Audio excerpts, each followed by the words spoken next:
He's almost 60 years old. He's Mike Tyson, but he's 60 years old. And he knew that Jake Paul couldn't do anything to him. So you knew what you were going to get. Dana White just humiliated the Mike Tyson versus Jake Paul fight by calling it a Showtime boxing. And what else could you expect from this disaster of a mismatch? Mike Tyson is against a YouTuber who can't even throw a punch without risking a wrist injury.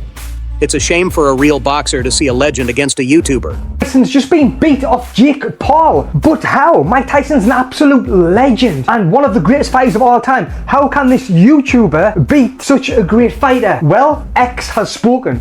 But it gets better when we get the script out of the whole fight. Seriously, are we all just going to sit here and pretend we're watching legitimate boxing? Or are we tuning in for the next big episode of Who's Faking It Better? I mean, all the people that are, there's a lot of... Portnoy went out and said that it was the greatest con job of all time. The Jake Paul versus Mike Tyson fight wasn't just a boxing event. It was a media wildfire that burns long after the flames have gone out, leaving behind nothing but controversy and whispers of what really happened.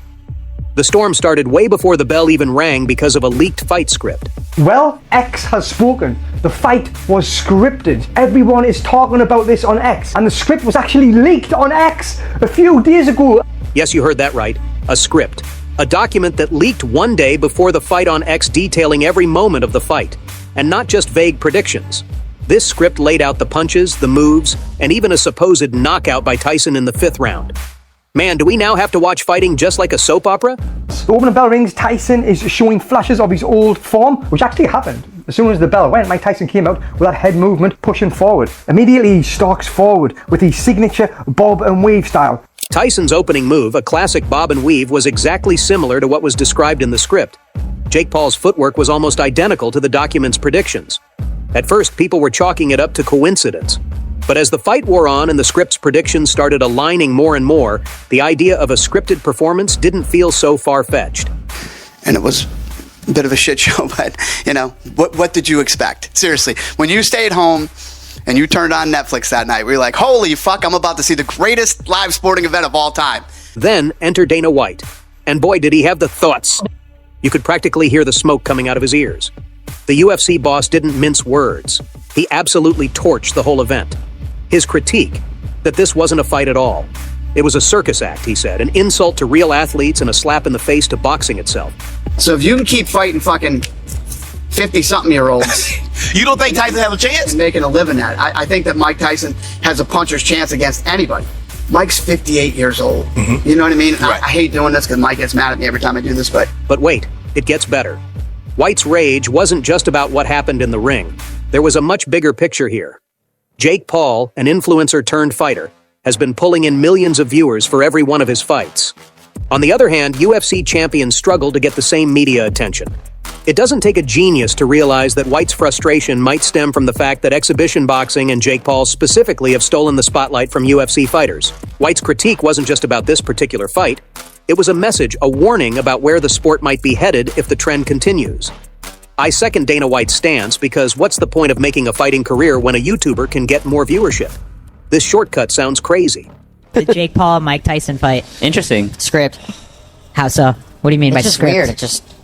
Like scripted in what way? No, I don't know. I actually really like Jake Paul. It's just... And as if this spectacle wasn't messy enough, let's talk about the fight itself. Was it staged? Was Tyson in on it? Jake Paul, you're right, Roy. He's turning into a boxer. Yeah, good shot by Mike. Getting the left hook. Good shot by Mike.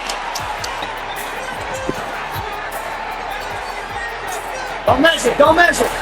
Referee Mark Calloy warning Paul not... Add in the peculiar behavior of the referees, who seemed overly involved in every exchange, and the overall lack of urgency from either fighter to end the bout decisively, and you've got yourself a recipe for controversy. For some, these were red flags that something wasn't right. For others, they were just awkward moments in what was already a strange matchup. But the question remained, was this all part of the performance? I mean, all the people that are, there's a lot of... Portnoy went out and said that it was the greatest con job of all time, I mean, if you didn't think that that's the way the fight, I don't know what people expected. White's words cut through the noise, though. He made it clear that, in his view, this wasn't a fight. Rather, it was theater. And in doing so, he drew attention to a larger issue: the growing trend of prioritizing viral moments over the integrity of sports. Whether you agree with him or not, one thing is sure: White's fiery critique has added yet another layer of drama to an already controversial event. Mike Tyson's just been beat off Jake Paul. But how? Mike Tyson's an absolute legend and one of the greatest fighters of all time. How can this YouTuber beat such a great fighter? The script's depiction of round one was almost a carbon copy of what unfolded in the ring. Tyson came out with his classic bob and weave style, charging forward and forcing Jake to stay mobile. Paul, younger and more agile, used his footwork to maintain distance, landing a few light jabs to establish some control. This exact scenario played out, leaving many fans convinced the script was more than a coincidence. But don't you think anyone can depict what's going to happen in the first round? Like man, Tyson's age and declining performance explained the fight's pace far better than any scripted narrative. But one way or another, we all see something off in this Showtime fight. And, you know, this is what Mike Tyson, when Mike Tyson shows up, everybody makes money, you know? Jake Paul is, you know, I don't have to tell you guys, you guys know, Mike Tyson is the A++++ side of that thing. During the fight was calculated. He kept his distance, avoided risky exchanges, and leaned heavily on his youth and stamina. A decisive knockout would have been the ultimate statement. But surviving 8 rounds and winning on points was enough to claim victory over a boxing legend. The narrative practically wrote itself that Jake Paul, the underdog influencer, takes down the great Mike Tyson. He's doing it. You know, what do I think of the Mike Tyson fight? Yes. Tyson's 58 years old. You know what I mean? Jake fought a guy who was his age and was also considered a boxer, and he lost.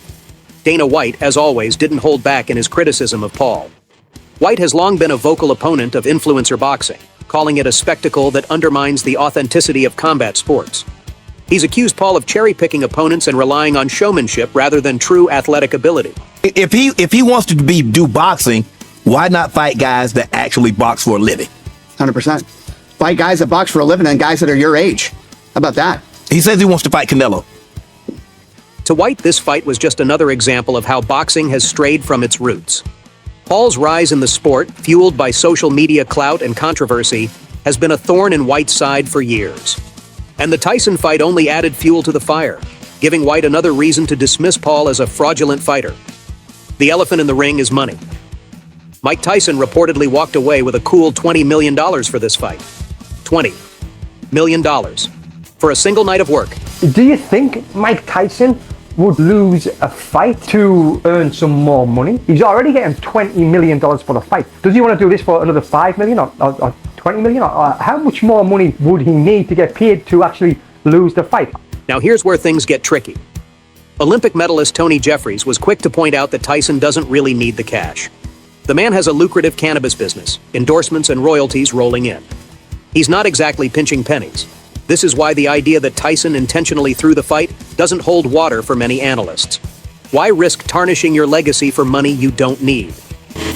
Jake needs these guys. Jake needs Tyson and needs all these other people because that you know, everybody's going to tune in to hope that Mike Tyson knocks him out. Right. They're not tuning in because they think Jake Paul's a great fighter and they want to see him compete. And what about Jake Paul? While his exact earnings aren't public, estimates put his haul in the $10–15 million range when you factor in his cut of pay-per-view sales. It's not bad for someone who started out filming pranks on YouTube. However, for Paul, money is only part of the equation. The real payoff was the boost to his brand, beating Mike Tyson as this headline sells itself. Never mind that Tyson is almost 3 decades older. The optics are what matters. And let's be real, Jake is a master at crafting a narrative that keeps people talking and paying. I believe that he was making the money he says he's making. Showtime Boxing wouldn't have gone out of business, and Showtime would have made sure they kept paying him. Right. So was it all about the money? For Tyson, maybe not entirely. For Jake, absolutely. But beyond the dollars and cents, the real question is whether the entertainment value of the fight justified all the controversy. The answer depends on who you ask. Purists will tell you it was a disgrace to the sport, a cash grab disguised as a competition. Fans of spectacle, however, would argue that it was worth every penny. Love it or hate it, people watched, and that's the bottom line. Here's the harsh truth. Boxing isn't what it used to be. Once it was all about skill, grit, and the pursuit of greatness. Now, it's influencer showdowns, YouTuber spectacles, and celebrity grudge matches. The Jake Paul versus Mike Tyson fight is just the latest example of how the sport changes, and not everyone's happy about it. I don't know what people expected. You know, Mike's almost 60 years old. He's Mike Tyson, but he's 60 years old, and he knew that Jake Paul couldn't do anything to him. So you knew what you were going to get when you saw that fight. But you can't be mad. It was fucking free. We all got Netflix anyway. Dana White has been one of the loudest voices against this new era of boxing. To him, these fights are little more than carnival attractions, and he's not alone. Hardcore boxing fans and traditionalists see these events as a slap in the face to the sport's history. And for Netflix, this thing was brilliant because you knew it was going to pull a massive number because of Mike Tyson, right? And to be fair to Jake, you're going to tune in to watch him get knocked out, hopefully, right? That's what everybody wants to see. But these fights are wildly popular. People tune in, tickets sell out, and pay-per-view numbers soar. For a younger audience that values entertainment over authenticity, matches like these are pure gold. Why sit through 12 rounds of technical boxing when you can watch Jake Paul trash talk his way to a win over a legend? It's not about who's the best anymore, but who can put on the best show. Suppose the success of fights like Jake versus Tyson is any indication. In that case, boxing is heading into a new era where the boundaries between sport and spectacle are almost non-existent. Whether that's a good or bad thing is up for debate.